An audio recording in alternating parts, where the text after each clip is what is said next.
Hello and welcome to another Demon 212 N64 review. Today I'm going to take a look at Conker's Bad Fur Day. To begin with, you've got 3 game files. You've got options where you can change options and do cheats and the likes, which basically allow you to unlock characters for the multiplayer. And you've also got a chapters section, which I think all games should have. It basically, if you've beaten a part of a game, part of this game, or beaten the game in its entirety, you can choose your favourite parts to replay it with so much ease. I think all games should have it, as I say.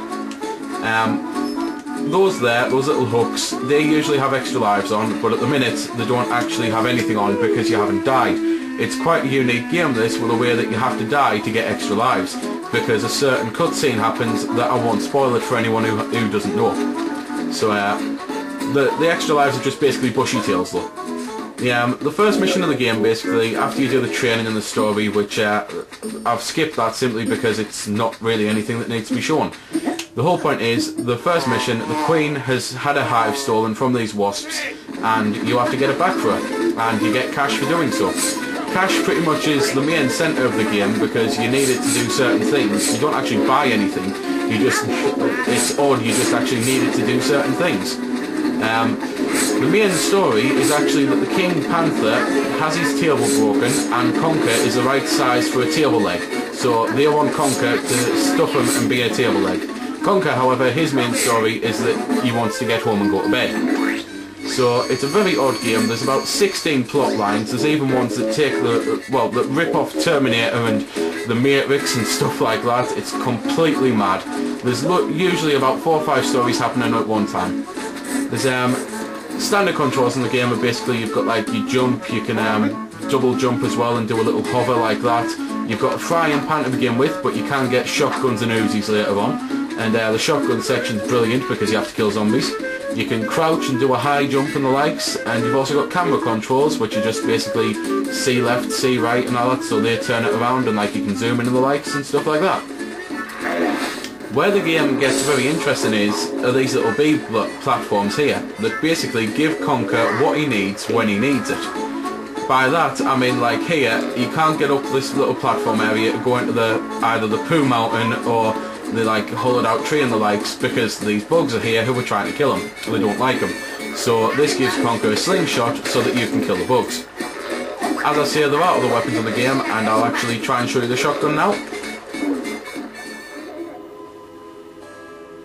So here we go then.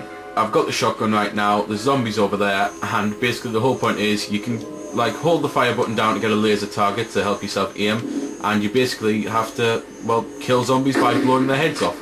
The graphics on when you do blow the head off is fantastic, and I'm trying to anger this guy enough to get him up, and I'll just try and show you this now. There we go. See, the animation on that, for the time, that was something really good. When you use the weapons, you can go into, basically hold R and go into a camera view. You can do that when you haven't got the weapons up for a normal camera. Gonna let you listen to a little bit of the music now though.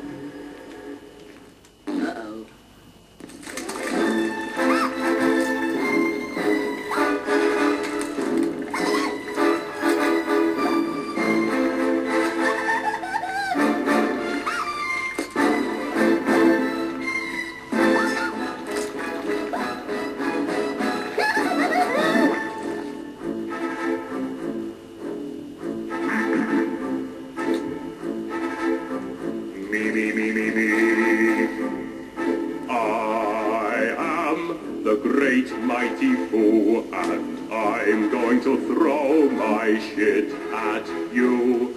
A huge supply of tish comes from my chocolate starfish. How about some scat, you little twat? Right, this here is basically to show off some of the graphics as well as the music. You're in the giant shit heap, fighting one of the... it's not one of the first bosses, it is an early boss though, and it's personally, I think, the best boss on the game. It's the Great Mighty Pooh, the giant shit monster. The whole point is you have to use these B pads again to get what you need, which is toilet paper, and you have to throw that in his mouth to kill him. As I say, there's loads of boss fights. There's even things like where you control a velociraptor to bite someone's bollocks and arse off. So that's that then. I'll show you a little bit of the multiplayer now though, because I think the multiplayer of the game is fantastic. So this is the multiplayer here then. You've got loads of different options. Beach, basically you can choose to play as French evacuees or Nazi teddies, and I think I'm going to have to show you the Nazi teddies a little bit later on. And basically if you're the Nazi teddies you have to kill them as they're going up the beach. If you're the evacuees you have to run away. Raptor is the first one I'm going to show you though, because Raptor is genius. You can either play as a human trying to steal baby raptor eggs to cook them, or a raptor trying to protect the eggs and also trying to get food for the baby. So it's an absolutely fantastic idea. I don't know why they removed it out the remake of this, but I'll try and show you basically what the raptor can do now.